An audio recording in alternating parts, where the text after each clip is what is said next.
Welcome after a week due to my laziness. अब अगली video से फेस कैम चालू हो जाएगा। तो सीधे टॉपिक पे बात करते हैं कि why you should not by desktop और पीसी, या फिर अगर आप खुद सिस्टम बनाते हो तो उसको छोड़ के क्यों आपको लैपटॉप खरीदना चाहिए। वो कौन सी सिचुएशंस होती हैं जहां आपको सीरियसली अवॉइड करना है डेस्कटॉप। देखो मैं पहले ही बता रहा हूँ, इस वीडियो में एडिटिंग काफी कम रहेगी, बस बात सुनो मेरी। सबसे पहली सिचुएशन, लैपटॉप की जरूरत पड़ती है कॉर्पोरेट इन्वायरमेंट में, आपको डेस्कटॉप से प्रॉब्लम हो जाएगी। इनफैक्ट बहुत से कॉर्पोरेट एम्प्लॉयज को मैंने देखा है वो लैपटॉप ही खरीदते हैं, क्योंकि ऑफिस में काम करना है भाई। यहाँ डेली सोप नहीं चल रहा है कि एंड टाइम पे प्रेजेंटेशन दिखानी है। यहाँ प्रेजेंटेशन को मीटिंग में दिखाने से पहले बॉस को दिखाना पड़ता है। अब ऑफिस में थोड़ी लिए डोल पाओगे डेस्कटॉप। लैपटॉप में ये काम हो सकता है, बड़े आराम से हो सकता है। अगर बॉस को कुछ चेंजेस करवाने हैं तो आप वहीं बैठे बैठे चेंजेस कर सकते हो। स्टार्टअप्स, कॉर्पोरेट कल्चर, इन सब जगहों पे लैपटॉप ही काम आएगा। क्यों आप देखते हो कि एक डेढ़ लाख के लैपटॉप बिकते हैं, मैकबुक क्यों बिकता है। यहाँ तक ये यूट्यूब पे जो पीसी टेक क्रिएटर्स भी हैं वो भी लैपटॉप्स यूज करते हैं, क्योंकि एक्सेसिबिलिटी लैपटॉप्स की ही ज्यादा अच्छी है। अब एक्सेसिबिलिटी की बात अगर हम लोग कर रहे हैं तो लैपटॉप आप देखोगे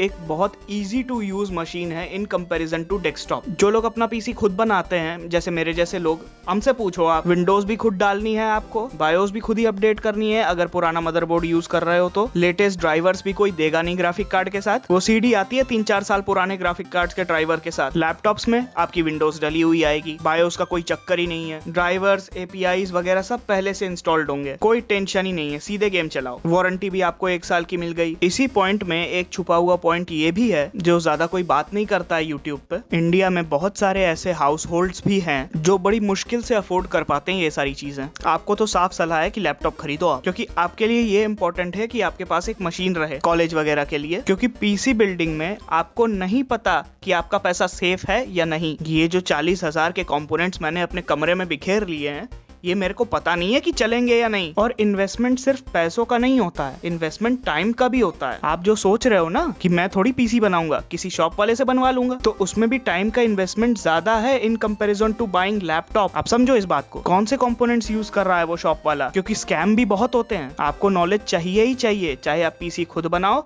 या किसी और से बनवाओ। मैं एक बात साफ बता रहा हूँ जो कि इंडिया में होता है, लोग अपने आप से झूठ बोलने लगते हैं मीडिया से इन्फ्लुएंस होके। उनको जरूरत है लैपटॉप की, वो यूट्यूबर्स को देख के पीसी ले लेते हैं। फॉर एग्जाम्पल, आप जाने वाले हो बाहर पढ़ने और मेरी तरह आपको पीसी बिल्डिंग का कीड़ा काटा हुआ है, तो आपने पीसी बना लिया आरजीबी वगैरह के साथ, और फिर आप कह दो अपने घर में कि मेरे को एक लैपटॉप चाहिए। तो आपको अगर नहीं पता है कि आप अपने शहर में रहोगे या नहीं, तो आप लैपटॉप खरीदो। सिटी टू सिटी मूव करने से याद आया कि अगर आप किसी मेट्रो सिटी में रहते हो जहां लैंड लिमिटेशंस हैं, इतनी जमीन के लिए इतना पैसा दे रहे हैं लोग, ऑब्वियस ही बात है कि वहां रूम लिमिटेशंस भी होंगी। एक के ऊपर एक रूम्स बनते हैं। क्या आप उस रूम में डेस्कटॉप सेटअप कर सकते हो जैसा यूट्यूबर्स दिखाते हैं? और अगर आप हॉस्टल में रहने आए हो किसी मेट्रो सिटी में, तब तो डेस्कटॉप के साथ आपकी प्रॉब्लम बढ़ेंगी। अब हॉस्टल की बात कर रहे हैं तो थोड़ी सिक्योरिटी की बात कर ले। डेस्कटॉप आपका सिक्योर नहीं है। अगर एक रूम में 4 रूममेट साथ में रहते हैं तो देखो, मैं कोई इल्जाम लगाने वाली बात नहीं कह रहा हूँ, लेकिन आपको हर वक्त चौकन्ना रहना पड़ेगा। लोग फ्लेक्स करने के लिए अपना सेटअप दिखाते हैं यूट्यूब पे, लेकिन आप ये याद रखो कि जो दिखा रहा है यूट्यूब पे उसके पास सिक्योरिटी सिस्टम है, आपके पास नहीं है। अभी मैं टेक हाइस्ट का एक पॉडकास्ट देख रहा था, उसमें उसने बताया कि कैसे उसका पूरा सेटअप चोरी हो गया था। तो वो वीडियो देखना आप, डिस्क्रिप्शन में आपको लिंक मिल जाएगा। अब मैं थोड़ा रो लेता हूँ क्योंकि मेरे पास भी डेस्कटॉप है। इससे मुझे क्या क्या प्रॉब्लम्स हुई हैं वो बताता हूँ। सबसे बड़ी प्रॉब्लम प्राइवेसी। मेरा दर्द सुनो आप। मैं अपने अंकल के साथ रूम शेयर करता हूँ। GTA 4 खेल नहीं पा रहा हूँ मैं पिछले 1 महीने से, और गेम को छोड़ो, मैं मूवीज और सीरीज तक नहीं देख पा रहा हूँ बड़ी स्क्रीन पे। मेरे को फोन में देखना पड़ता है, और उसमें भी लोगों को चैन नहीं है। क्या कर रहे हो? गिल्ली डंडा खेल रहा हूँ, खेलोगे? तो बस आज के लिए इतना ही। आई होप आपको समझ में आ गया होगा कि आपकी जरूरतें क्या है। वीडियो अच्छा लगा होगा तो लाइक कर देना, और चैनल पे पहली बार आए हो तो सब्सक्राइब करो। हम लोग मिलते हैं आज शाम को लाइव स्ट्रीम में, तो बाय।